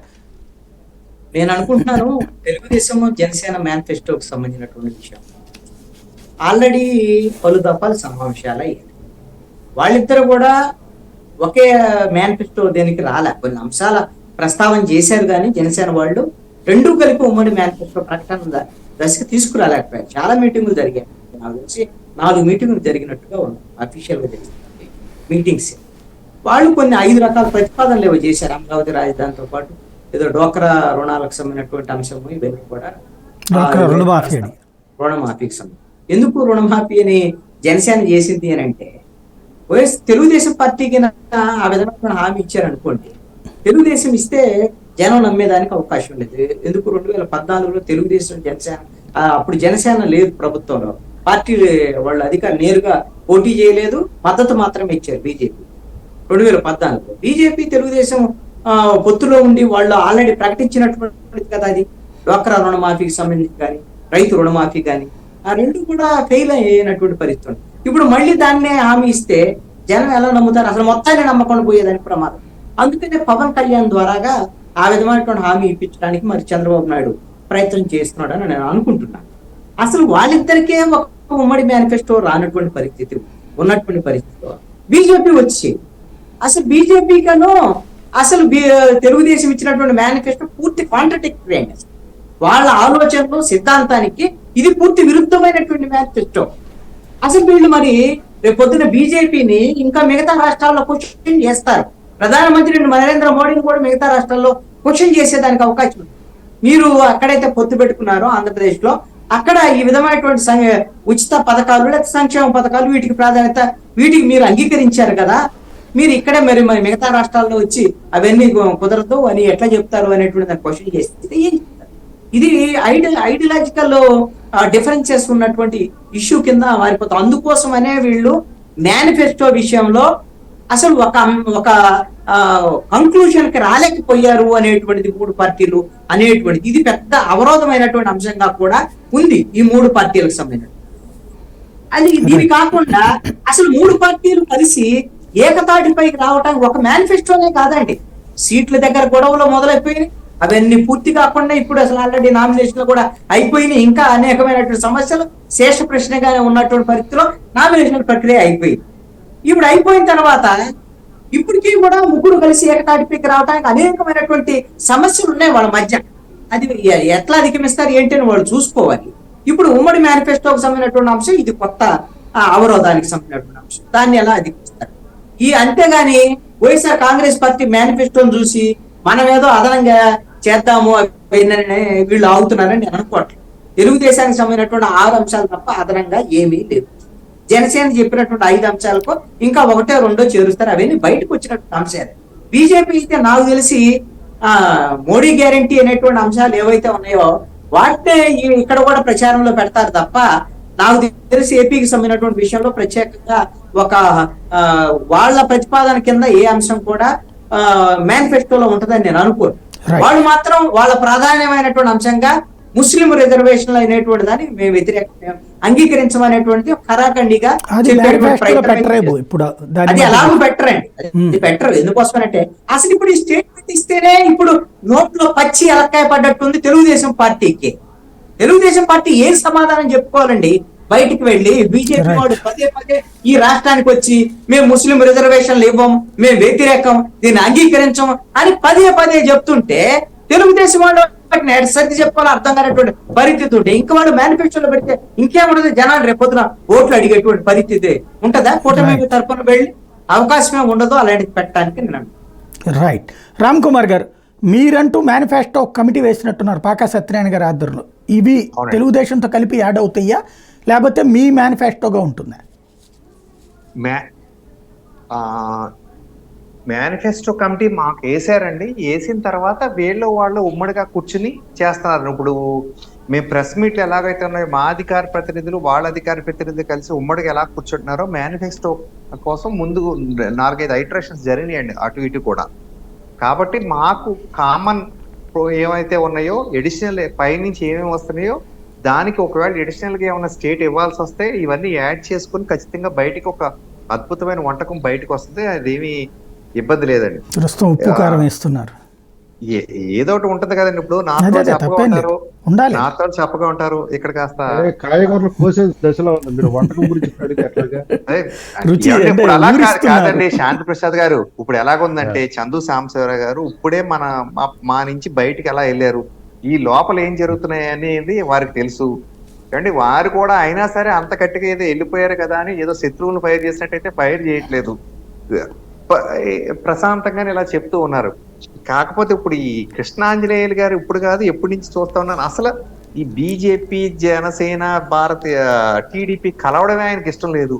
ముఖ్యంగా బీజేపీ వచ్చి టీడీపీ మీద కలవడం ఆయనకు అసలు ఇష్టం లేదు. ఆయనకి ఏంటో టీడీపీ అంటే అంత ప్రేమ ఏంటో నాకు అర్థం అవ్వదు. ఎప్పుడు మా కాపురాన్ని ఎడదీసేద్దామని ఏదో విధంగా చేస్తూ ఉంటారు. పాలు అలా తోడు జాగ్రత్తగా ఇప్పుడు పాలు అలా వచ్చినాయి, కాసింది ఒక పార్టీ, మేము మేఘళ్ళు అలా ఆ తోడులాగా అలా భారతీయ జనతా పార్టీ తోడు అలా పడేద్దాం అనుకుంటే చాలు ఈయన ఏదో విధంగా ఉప్పేసేద్దామని చూస్తున్నారు అసలు. కానీ సైనికులు అది పడనెవరు అంటే రిజర్వేషన్ అనేది మీ ఫస్ట్ ఐటమ్ లోనే చెప్పారు, దానికి శాంతి ప్రసాద్ గారు ఎక్స్ప్లెనేషన్ ఇచ్చారు. ఏమంటే చందు సాంబశివరావు గారు కూడా దానికి రిలీజియన్ మీద కాదు, రిలీజియన్ లో క్లాసెస్ అన్ని చెప్పాక మళ్ళీ అదే విషయం చెప్తే ఏదో విధంగా చేసేద్దాం అంటే సరే మీరు ఎంత చేసినా మా బాండింగ్ ఫెవికాల్ దాకా చాలా గట్టిగా బలపడిపోయింది. ఇంక ఏది ఏవైనా ఎటువంటి నుంచి రెండేపులు ఏనుగులు లాగినా సరే అది విడిపోయేది కాదు, గట్టిగానే ముందెళ్తుంది. ఇది నామినేషన్స్ అయిపోయినాయి 25 తారీఖు, ఇంకా మీ నామినేషన్ గొడవలోనే ఉన్నారు, అన్ని అయిపోయినాయి అంటే ఇంకా ఇష్యూస్ ఉన్నాయంటే ఎలాగండి? నామినేషన్స్ అయిపోయినాయి, ప్రశ్నలుగా ఉన్నాయి, కొన్ని ప్రశ్నలకు సమాధానాలు దొరకలేదు. అయ్యామండి ప్రెస్ ఇదిగోండి ఇలా చూడండి, పెళ్ళయ్యాక మొగుడు పెళ్ళాలు చచ్చిపోయేదాకా కూడా కొన్ని ప్రశ్నలు అలా చీటీలు వేసుకుని చచ్చిపోతారు. అన్ని ప్రశ్నలు ఆ ప్రశ్నలకు సమాధానం లేకుండానే చితిలో పడిపోవాలి. మధ్యలో 2 సార్లు విడాకులు తీసుకుని మళ్ళీ పెళ్లి చేసుకోవడం వల్ల వచ్చిన గొడవ కాదండి. అంటే కొన్ని అంటే నేనైతే ఓపెన్ గా ప్రాక్టికల్ గానే మాట్లాడతాను సాయి గారు, అందులో తప్పేం లేదండి. ఇందాక కొన్ని విషయాలు చెప్తారు. 2014 లో 13+4 అంటున్నారు, 2024 లో జనసేన లేదు, 2024 లో జనసేన మేము కలిపితే 31+8 ఉన్నాయి. అది కూడా గమనించాలి మీరు కృష్ణాంజనేయులు గారు. అంటే ఊరికే డిబేట్ కోసం మాట్లాడితే మీరో మాట నేనో మాట వెళ్తుంటే అలా వెళ్తా ఉంటది. ఒకటి ఏంటంటే మాకు నచ్చిందండి, మేము అలా వెళ్తున్నాం, మేము ఉన్నట్లో మా స్ట్రైక్ రేట్ అద్భుతంగా ఉండాలని చూస్తాం. అలాగే మాకు ఇక్కడ పవన్ కళ్యాణ్ ఉన్నాడంటే ఆయన ఇక్కడ అద్భుతమైన మెజారిటీతో గెలవాలి, ఆయన అభ్యర్థులందరూ కూడా గెలవాలి అన్నట్టుగా పవన్ కళ్యాణ్ ఎజెండా, ఆయన పార్టీ ఎజెండా ఆయనకు ఉంటది. అలాగే ఆన్ ది హోల్ మళ్ళీ టీడీపీ మేము కలిసాక కూడా మా స్ట్రైక్ రేట్ బాగుంటే మాకు ఇంకా తృప్తి, మాకు ఇచ్చిన వాటిల్లో అంతా కలిసి అద్భుతమైన రిజల్ట్ వస్తే ఇంకా బాగుంటది, ఇలా ఆలోచన ఉంటది. కానీ ఇక్కడ దాకా వచ్చేసాక వాళ్ళేంటి మేమేంటైతే విడిగా ఉన్నాం, గ్లాసు కమలం సైకిల్ 3 కలిసి వెళ్ళాలి. 3 అభ్యర్థులు కలిపితే 170లో ఎన్ని వీలైతే అన్ని. ఇప్పుడు వై నాట్ 175 అని నేను అనలేను, కానీ అవన్నీ రాంగ్ మాటలు. మా ప్రజాబలం ఎంత ఎక్కువ ఉంటే అన్ని ఎక్కువ సీట్లు సాధించుకోవాలైతే మేము చూస్తాం. ఖచ్చితంగా కూడా ఆ దశగానే ముందుకెళ్తుంది. అంటే ఒకళ్ళ తర్వాత ఒకళ్ళు ప్రతి పార్లమెంట్లో అసెంబ్లీలో కలిసిమెలిసి కోఆర్డినేషన్ కమిటీలు 3 వైపుల నుంచి కూడా కలిసి వెళ్తున్నాయి. ఇది సాధ్యమైనంత వరకు మంచి రిజల్ట్, అద్భుతమైన రిజల్ట్ అనే చెప్పండి, మంచి కాదు అద్భుతమైన రిజల్ట్ సాధిస్తాం సాయి గారు. ఇప్పుడుకైనా తెర వెనక వైసీపీతో బంధం అనేది ఇప్పుడుకైనా తెచ్చుకున్నారా లేదా? ప్రధానమంత్రి నరేంద్ర మోడీ వస్తున్నారా రాష్ట్రానికి, రావట్లేదు? ఆయన క్లారిటీగా చెప్పండి. ఏమండి ఇంకా ఇంత చెప్పాక కూడా మళ్ళీ ఇదో ఇందాక అనుమానాలు ఉన్నాయండి, రాష్ట్రపతి వైఖరిని బట్టి అనుమానాలు వస్తున్నాయి. అదే మీకు చెప్పాను కదా, మీరు ఉప్పు ఏదో విధంగా తేవాలని చూస్తున్నారు, ముప్పు. రైట్ ఒక్క పాయింట్ అండి, మళ్ళీ మనం ఒక్క నిమిషం ఆయన అడిగిన దానికి కూడా ఒక్క 60 సెకండ్స్ చెప్పారు. ఇప్పుడు ఇందాక మీరు చెప్పారు రావట్లేదు, రాజ్నాథ్ సింగ్ గారు వచ్చారు, పీయూష్ గోయల్ గారు వచ్చారు, మురగన్ గారు వచ్చారు. ఇవన్నీ అంటే మురగన్ గారు కైకలూరు నియోజకవర్గం అన్ని చోట్ల వస్తున్నారండి పైనుంచి. ఇప్పుడు 3వ తారీఖు 4వ తారీఖు 7వ తారీఖు సభలు చేయాలి మోడీ గారు. మీకు ఇప్పుడు ఒక అదృష్టం కూడా ఉందండి, రోజు ఫ్రంట్ పేజీ మీరే ఉంటారు ఇప్పుడు ఈ 15 రోజులు కూడా. ఏమండి మరి అదే వస్తుందంటే ఇదివరకు వచ్చినప్పుడు ఇవ్వకపోయినా ఇప్పుడు ఫ్రంట్ పేజీ ఖచ్చితంగా ఇస్తారు, మీకు అది అదృష్టం అని చెప్తున్నా. తప్పేం లేదు, అది ఈ టైంలోనైనా అదృష్టం వరించింది మీకు. కలిసి వచ్చే కాలం వస్తే నడిచి వచ్చే కొడుకు పుట్టినట్టు కాదు. ఎంత చేస్తున్నా ఇంకా కృష్ణాంజనేయులు గారు లాంటి వాళ్ళకి అనుమానాలు, ఏదేమో అపోహలోను ఏదో విధంగా. ఇప్పుడు ఈయనకున్నా లేకపోయినా ఈ ఓటర్స్ కి అదే మీరు అన్నట్టు ఇది కూడా మా అదృష్టం. ప్రశ్న ద్వారా ఓటర్స్ కున్న అపోహలు మీకు మంచి కమ్యూనికేషన్ అండి. ఈ నెల రోజులు ఈ వచ్చే నెల ఎలక్షన్ అయ్యేదాకా కూడా మీకు ఖచ్చితంగా మంచి కవరేజ్ వస్తే ఈ టైంలో బాగా వాడుకోండి ఇప్పుడైనా. ఎందుకంటే మీకైనా జనసేనకైనా ఇప్పుడే అదృష్టం, ఇదివరకైతే వివక్షకు గురైన వాళ్ళు మీరు. సరే, అది పక్కన పెడితే నేను అనేది ఏంటంటే సూటిగా అడుగుతున్నది, ఇప్పుడు మీరేమైనా ఇప్పుడు వాళ్ళకి కొన్ని పథకాలు అయ్యో వాళ్ళు ఏమన్నారంటే 4, 5 వాళ్ళు ఇస్తారని చెప్పింది తెలుగుదేశం. అప్పుడు మీరేమన్నా అట్లా 3, 4 ఇవ్వడం కానీ ఏదన్నా ఉంటుందా లేదా? వెరీ సూన్ వచ్చేస్తుందండి, వెరీ సూన్ వస్తాయి. ఇవన్నీ కూడా లోపల పడుతున్నారు, తర్జన పడుతున్నారు, ఏంటనే చెప్తారు. మీ వైపు నుంచి కొన్ని ఇస్తారు. ఆల్రెడీ మోడీ గారు వేశారు, కరెంట్ బిల్లు 0 అయ్యేలాగా సోలార్ పవర్, మహిళలకి ఇంటింటికి గ్యాస్ పైప్ లైన్ ద్వారా రావడాలనేది, ఇలా రకరకాల ఆల్రెడీ ఇదండి యువతకి యువశక్తి, నారీ శక్తి అందరినీ తీసుకుని మేము ముందుకెళ్తాం, ఇలాంటివన్నీ కూడా జాతీయ స్థాయిలో పెట్టారు. దాన్ని బేస్ చేసుకుని ఎడిషన్స్ ఉంటే చేస్తారండి.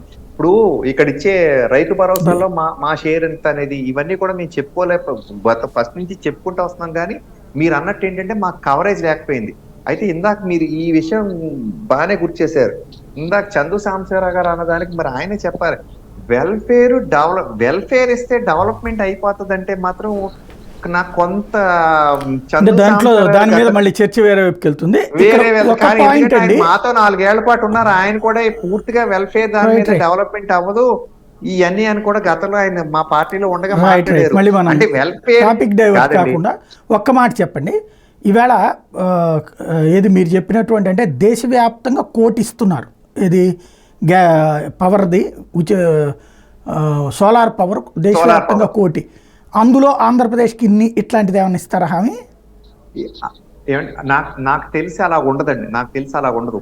కానీ దీనికోసం ఒక ఎగ్జాంపుల్ చెప్తానండి. గతంలో ప్రధానమంత్రి ఆవాస్ యోజన కోసం ఇన్నిళ్ళు ఇవ్వాలనే టార్గెట్ ఉంటే ఆంధ్రప్రదేశ్ 23 లక్షలు ఇచ్చారు. అక్కడ ఉన్న ప్రేమ ఎలాగుంటే అంత ప్రేమ, లేదా మా ఇద్దరి మధ్యన ఉన్న బంధం, సెంట్రల్ స్టేట్ యొక్క బంధం ఎలా ఉంటే దాన్ని బట్టి అడిగే వాళ్ళు ఉంటే ఇంకా తెచ్చుకునే కెపాసిటీ ఉంటే తెచ్చుకుంటారు. అలాంటిది మేనిఫెస్టో ఉండే అవకాశం ఉంటుంది మీ దృష్టిలో? నాకు తెలియదండి నిజంగా. ఈవేళకైతే సెగ్రిగేషన్ అయితే లేదు, ఈవేళకైతే సెగ్రిగేషన్ అయితే లేదు. రైట్. మాట్లాడండి, దేశవ్యాప్తంగా కోర్టులో అప్లికేషన్ పెట్టుకునే వాళ్ళు కూడా ఉండాలి కదండి. ఇప్పుడే అసలు మన రాష్ట్రం నుంచే 1,00,000, 2,00,000, 3,00,000 పెట్టేశారనుకోండి, ఇక్కడే అయిపోతాయి. దాంట్లో సమస్య ఒకటి ఉందిలేండి, అంటే ఇప్పటిదాకా ఎదురవుతుంది. ఇప్పుడు నేను పెట్టిచ్చా సోలార్ 3 లక్షలు 4 లక్షలు తీసుకున్నారు దాన్ని కట్టడానికి. అదే మీరు ఫ్రీగా ఇస్తానంటే హ్యాపీగా కదా సార్, చక్కగా ఎవరొద్దంటే పెట్టుకుంటారు. నేను అప్లికేషన్ పెట్టేసి రెడీగా ఉన్నాను. అదే ఇప్పుడు ఎప్పుడు వస్తా. అలాగే నేను ఇదేంటంటే, కానీ సాయి గారు ఒక మాట ఏంటంటే, ఇవాళ కూడా ఎకనామిక్స్ చూసుకుంటే, ఇంట్రెస్ట్ చూసుకుంటే మాత్రం సోలార్ అనేది వర్కౌట్ అవ్వట్లేదు. ఇప్పుడు ఈ ఫ్రీ స్కీమ్ వల్ల చాలా మంచి అంటే గ్రీన్ ఎనర్జీస్ కి వెళ్ళాలనే వాళ్ళు పెట్టుకుంటున్నారు తప్పితే ఆ 3 లక్షలు పెట్టుబడి పెడితే 3 లక్షలు కడతానే ఉన్నాం, ఏమి లేదండి, ఏమి లేదు. ఎందుకంటే మళ్ళీ దాని మీద మెయింటెనెన్స్ కూడా ఇవన్నీ చూసుకుంటే ఉండట్లేదండి. అంటే మెయింటెనెన్స్ అంటే దాని మీద వచ్చే అవుట్పుట్ సరిగ్గా చాలట్లేదు అక్కడ. Right right. అయితే సరే ఏదేపటికీ ఇప్పుడు అప్లై చేసుకుంటే మాత్రం మన ఆంధ్రప్రదేశ్ నుంచి మనలాంటి వాళ్ళందరూ ఎక్కువ మంది అప్లై చేసుకుంటే ఇక్కడికి ఎక్కువ వచ్చేస్తాయేమో కోర్టులో Right. ఎక్కువ మంది మనకే వచ్చే అవకాశం అయితే ఉందండి. ఎవరు అప్లై చేసుకుంటే వాళ్ళకే కదండి ఫస్ట్ point. వస్తారు, ఇప్పుడే చేసేయచ్చు. రైట్. శాంతిప్రసాద్ గారు, మీ వైపు నుండి ఇన్ని ప్రతిపాదనలు అంటే అప్పుడు ఏదో 4 5 ఇస్తారు అన్నారు, ఏమన్నా పర్మనెంట్ ఒక ఫిక్స్డ్ ఏమైనా ఉందా, ఏదైనా ప్రపోజల్స్ ఉన్నాయా ఇదే డ్వాక్రా రుణమాఫీ కాకుండా? రాష్ట్ర వ్యాప్తంగా ప్రస్తుతానికి 5 అంశాలను మేము తీసుకోవడం జరిగింది. వారు 6 అంశాలు అంటే మేము 6 అంశాలు తీసుకున్నాం. ఒక అంశం కామన్ అవడం వల్ల 11 అంశాలు అయినాయి. ఇక ఎక్కడెక్కడ స్థానికంగా కూడాను ఆయా నియోజకవర్గాలకు వెళ్ళినప్పుడు పవన్ కళ్యాణ్ గారు స్పష్టత ఇస్తున్నారు. ఆయా నియోజకవర్గాల్లో మేము ఏం చేయబోతున్నాము, ఆ గెలిచిన ఎమ్మెల్యే అభ్యర్థులతో అనేది కూడా ఎక్కడికక్కడ స్పష్టిస్తున్నారు. ఇకపోతే ఇప్పుడు దాకా జరిగిన డిస్కషన్ కొన్ని అంశాలని నేను కూడా కొద్దిగా విస్తృత స్థాయికి తీసుకెళ్ళాలనుకుంటున్నాను. సౌర శక్తి ఉపయోగం కేంద్ర ప్రభుత్వం తీసుకొచ్చిన అద్భుతమైన పథకాల్లో ఇదొకటి. ఉదాహరణ చెప్తా, మా జ్యుడిషియరీ ఉంది సార్, న్యాయ వ్యవస్థ, మా మచిలీపట్నం కోర్టులో ఇప్పుడు ఏం చేస్తున్నారంటే కోర్టుల పైన ఇప్పుడు సోలార్ ప్యానల్స్ పెడుతున్నారు. మాకు అన్ని కోర్టులో కూడా ఎయిర్ కండిషన్స్. ఇదివరకు ఇట్లా లేదు. మాకు ఇదివరకు ఎండాకాలం వస్తే డ్రెస్ కోడ్ రిలాక్సేషన్ ఉండేది, అంటే నల్ల కోట్ వేసుకోకుండా గౌన్ వేసుకోకుండా తెల్ల చొక్క మట్టుగా వేసుకొని వెళ్ళటం అనేది. ఇప్పుడు అట్లా కాదు, ప్రతి కోర్టు కూడాను ఎయిర్ కండిషన్. ఒక్కొక్క కోర్టులో 5 నుంచి 8 ఏసీలు 2 టన్ కెపాసిటీ గల ఏసీలు పెడుతున్నారు. వీటన్నిటికీ విద్యుత్ ఎక్కడి నుంచి వస్తుంది అంటే ప్రధానమంత్రి నరేంద్ర మోడీ గారు ప్రకటించిన ఆ సోలార్ ఎనర్జీ ట్యాప్ చేయడం అనేది. ఆ రకంగా ప్రతి కోర్టు బిల్డింగ్ పైన సోలార్ ప్యానల్స్ పెడుతున్నారు, దాన్ని గ్రిడ్ కి అనుసంధానం చేస్తున్నారు. తద్వారా మాకేంటి విద్యుత్ బిల్లు తగ్గుతాయి, ప్లస్ న్యాయవాదులు కక్షిదారులు కూడా ఏసీ కోర్టులో విచారణలు జరుగుతాయి. ఆ రకంగా అది. అట్లాగే గృహాలకు సంబంధించి కూడా వారు ఇవ్వడం జరిగింది. సరే, పరిశ్రమకు సంబంధించి ఎట్లాగో ఉంది, అది ఆయా ప్రభుత్వాలు తీసుకోవాల్సిన అంశము. ఇప్పుడు నేరుగా పౌరులకు కూడా అవకాశాన్ని కల్పించారు, అది సౌర విద్యుత్ సంబంధించి. అలాగే వాహనాలకు సంబంధించి కాలుష్యానికి సంబంధించిన విషయంలో కూడా ఎలక్ట్రిక్ కార్ ప్రోత్సాహం ఈ నరేంద్ర మోడీ గారి ప్రభుత్వం ఎక్కువ అత్యధిక ప్రాధాన్యత ఇస్తుంది. ఏది మన ఈ పెట్రోలు, ఈ డీజిల్ యొక్క వాహనాలను తగ్గించి కాలుష్యాన్ని కూడా తగ్గించే ఏర్పాట్లలో భాగంగా పర్యావరణం ప్రకృతి పరమైన విధానాలు అనుకున్నాంగా. ఇక రాజ్నాథ్ సింగ్ గారి స్టేట్మెంట్, మతాల పరంగా రిజర్వేషన్ ఇవ్వనన్న మాటకి ఈ రోజుకి వాస్తవం. మీరు ఒక ముస్లింలో ఎందుకు తీస్తున్నారు? అసలు మన రాష్ట్రాల అత్యంత ప్రధానమైన ఇంకొక డిమాండ్ ఉంది. దీని మరి కృష్ణాంజలి గారు ఏం చెప్తారు నాకైతే తెలియదు. దళిత క్రిస్టియన్స్ ని ఎస్సీలో చంద్రబాబు గారి హామీ ఒకప్పుడు. మరి దళిత క్రిస్టియన్ అంటే మరి రిలీజియన్ బేస్డేగా. అదే, అందుకే కదా బీజేపీ దాన్ని తిరస్కరించింది. అందుకనే రాజ్నాథ్ సింగ్ గారు చెప్పింది కేవలం ముస్లింలనే ఒత్తులను దృష్టిలో ఇచ్చిన దాన్ని అన్నారండి ఆయన పర్టికులర్ గా ముస్లిం అంటే అన్నారు. ఆయన ఏంటంటే ఆంధ్రప్రదేశ్ని ప్రయోగశాలగా మార్చారు అని కూడా చెప్పారు ఆయన క్లియర్ గా. ప్రయోగశాల అంటే అది రాజశేఖర రెడ్డి టైంలో ఇచ్చిన రిజర్వేషన్ల గురించినే మాట్లాడింది. దాన్ని కర్ణాటకలో కూడా పెడితే బీజేపీ వచ్చి తీసేసింది కాబట్టి మళ్ళీ ఇప్పుడు దాంట్లో వీళ్ళు తీసుకొచ్చారు కాబట్టినే మాట్లాడింది. అది అంటే కర్ణాటకలో పెడితే బీజేపీ వచ్చి తీసేసింది, రాష్ట్ర ప్రభుత్వం తీసేసిందా, కేంద్ర ప్రభుత్వం తీసేసిందా? రాష్ట్ర ప్రభుత్వం తీసేసింది, ఎందుకంటే 50% లోపు ఉంది కాబట్టి. దాంతో అప్పుడు మరి అక్కడే మీరు ఇరుక్కునేది, ఎందుకంటే బీజేపీ పార్టీగా ఉంది కాబట్టి మీరు వచ్చాక తీయాలంటారని. ఇక్కడ ఉమ్మడిగా ఇప్పుడు ఆర్టికల్ 3 అదే మేనిఫెస్టోలో ఉంటుందా లేదా అనేది. రామ మందిర నిర్మాణము ఇవన్నీ కూడా బీజేపీ పార్టీ ఏర్పడినట్టు. కానీ ఏ రోజైనా ఎన్డీఏ 1 ఎన్డీఏ 2లో వాటిని మిత్రపక్షాల వృద్ధి తర్వాత అయితే కట్టారు అయోధ్య రామ మందిరం ఉంది, అట్లాగే క్లియర్ గా అందుకు ఒప్పుకునే వాళ్ళే. ఇప్పుడు ఏంటి, ఎలక్షన్ ముందే చెప్తున్నారు అది ఇది మా ఎజెండా అని. ఆ ఎజెండాని చెప్పి రావడం మూలంగా వస్తుంది పాయింట్. కాదు, వాడితో చెప్పాడు ట్రిపుల్ తలాక్ అని. అది ముస్లిం సమాజంలో ఎంత ఉద్ధరించిందో ఖచ్చితంగా, అది ఎంత మార్పు తీసుకొస్తుందో మీరు భవిష్యత్తులో మీరు చూస్తారు. No doubt. అలాగే ఇంకా చాలా చాలా యూనిఫామ్ సివిల్ కోడ్ కూడానండి. యూనిఫామ్ సివిల్ దానికి ఒప్పుకుంటారా అని ఇప్పుడు యూసీసీ ముస్లిం రిజర్వేషన్ రెండు కూడా తెలుగుదేశం జనసేన ఒప్పుకుంటే లేదా? యూనిఫామ్ సివిల్ కోడ్ అయితే ఖచ్చితంగా రెండింటిని నేను సమర్థిస్తాను సార్ యాజ్ ఏ జర్నలిస్ట్ గా. నేను అంటోంది అక్కడ పార్టీల పరంగా వాటికి అడ్డాలు పడేది కదా ఇప్పుడు. అలాగే సార్, కాంగ్రెస్ ఉన్నప్పుడు ఉన్న వ్యతిరేకత మహిళా రిజర్వేషన్ బిల్లు నరేంద్ర మోడీ గారు ఖచ్చితంగా చెప్తారు, మహిళా రిజర్వేషన్ బిల్లు మేము తీసుకొస్తామని. అది కూడా సామాజిక పరంగా చూస్తే అది మరి రిజర్వేషన్ ఆల్రెడీ తెచ్చేశారు కదా, ఇంప్లిమెంటేషన్ ఒక్కటే జరగాలి రేపు 33% అనేది నెక్స్ట్ 2026లో జరుగుతుంది. అది స్థానిక సంస్థల్లో ఉంది, కానీ ఎమ్మెల్యే ఎంపీలు కూడా అదే ఇప్పుడు మహిళా రిజర్వేషన్ చట్టసభల్లో అన్నది 26 నుంచి అని చెప్పారు. నియోజకవర్గాల పునర్విభజన అవగానే చేస్తామని చెప్పేశారు కదా, ఆల్రెడీ చట్టం ఆమోదం అయిపోయింది, డేట్ మాత్రమే లెక్క పునర్విభజన తర్వాత అని చెప్పేశారు. సామాజిక అంశాల్లో పురోగతిలో వెళ్తుంటే కొంతమంది దాన్ని తిరోగమనం తీసుకెళ్లాలనే ప్రయత్నం ఇప్పుడు దాంట్లో పురోగమనం తిరోగమనం కాదండి, సూటితత్వం ఉండాలి. ఇప్పుడు వాళ్ళు ఓపెన్ గా చెప్తున్నారు, అలాగే సార్ ముస్లిం ఓట్లు పోతాయని ఎందుకు అనుకోవాలా, ఇదిగో దీనివల్ల మీకు మంచిదే మాకు మంచిదే అని ధైర్యంగా చెప్పొచ్చు కదా. లేదు పోలరైజేషన్ అందరూ కలుద్దామని చెప్పాలి కదా, ఎందుకు దాంట్లో ముసుగులో గుద్దులాట అనుకోవాలి. అలాగే బొలిశెట్టి సత్య గారు ఉదాహరణ చెప్పినది కదా. నేను అంటుంది బొలిశెట్టి సత్య గారు చెప్పారు, కానీ మీరు ముగ్గురు కలిసిన మేనిఫెస్టో కదా, సత్య గారు మొక్క చెప్పరు కదా రేపు కదా, చూడకుండానే మీరు నేను అంటోంది రేపు. అలాగే సార్ మేనిఫెస్టో పెట్టేటప్పుడు ఇది చర్చకి, ఎందుకంటే వీళ్ళు ప్రత్యేకించి దాన్నే రైట్ చేస్తారు, రైట్ చేసినప్పుడు మీరేం చేస్తారు అని. సాయి గారు బేసికల్ కూడా గుర్తుపెట్టుకోవాలి. పార్టీ రాజకీయ పోటీ చేస్తే మేనిఫెస్టో ఉంటుంది, కూటమి రాజకీయ పార్టీ పోటీ చేస్తే కామన్ మినిమం ప్రోగ్రామ్ ఉంటుంది. అదే ఇప్పుడు నేను అంటోంది సూపర్ 6 కామన్ మినిమం ప్రోగ్రామా? కామన్ మినిమం ప్రోగ్రామే ఉంటుంది, వాటిలో ఇంక్లూడ్ అవుతాయి, సూపర్ 6 కూడా ఇంక్లూడ్ అవుతాయి, సంబంధించిన ఆయా అంశాలు కూడా అందులో ఇది ఉంటుందా బీజేపీ వైపు నుంచి? బీజేపీ వైపు నుంచి ఈ ప్రతిపాదన ఈ ఎలక్షన్ బట్టి ఉండదు. రైట్, అది అది ఈ రాష్ట్రానికి సంబంధించి మళ్ళీ చెప్తున్నారు, ఈ రాష్ట్రానికి సంబంధించి. రైట్, అవునా, అది బీజేపీ వాళ్ళు చెప్తే బాగుంటది, జనసేన చెప్తే ఎట్టు కుదిరిద్ది చెప్పారు దాని మీద మాట్లాడుతున్నారని చెప్పారు కాబట్టి బీజేపీకి ఆల్రెడీ గ్యాగ్ ఆర్డర్ వచ్చేసింది ఆ విషయం మీద, వాళ్ళ పాలకొండ ఫస్ట్ చెప్పారు. Right right, uniform civil code విషయంలో కూడా వాళ్ళకి రాజకీయ బలం ఉండి ఇంప్లిమెంట్ చేస్తే చేయొచ్చేమో, కానీ అది ఏమన్నా న్యాయమైనటువంటిది ఏం కాదు, చాలా ఇబ్బందికరమైనటువంటి పరిస్థితి, చాలా వ్యతిరేకతలు కూడా ఉన్నాయి. యూనిఫామ్ సివిల్ కోడ్ మీద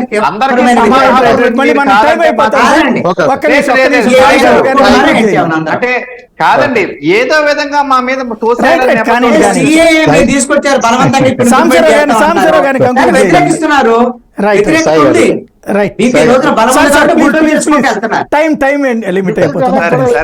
దేశవ్యాప్తంగా కానీ ఎట్లా ఒక్క నిమిషం రామందానికి ఉంది, ఎట్లా తీసుకొచ్చారు దాన్ని? సాయి గారు, నరేంద్ర మోడీ గారు భారతీయ జనతా పార్టీ మళ్ళీ ఒక్కోసారి సెంట్రల్ లో గవర్నమెంట్ లోకి వస్తుందని అనుకుంటున్నాం. కాబట్టి వాళ్ళు ఏ నిర్ణయాలు తీసుకున్నా కానీ దేశం మొత్తానికి ఉపయోగపడతాయి.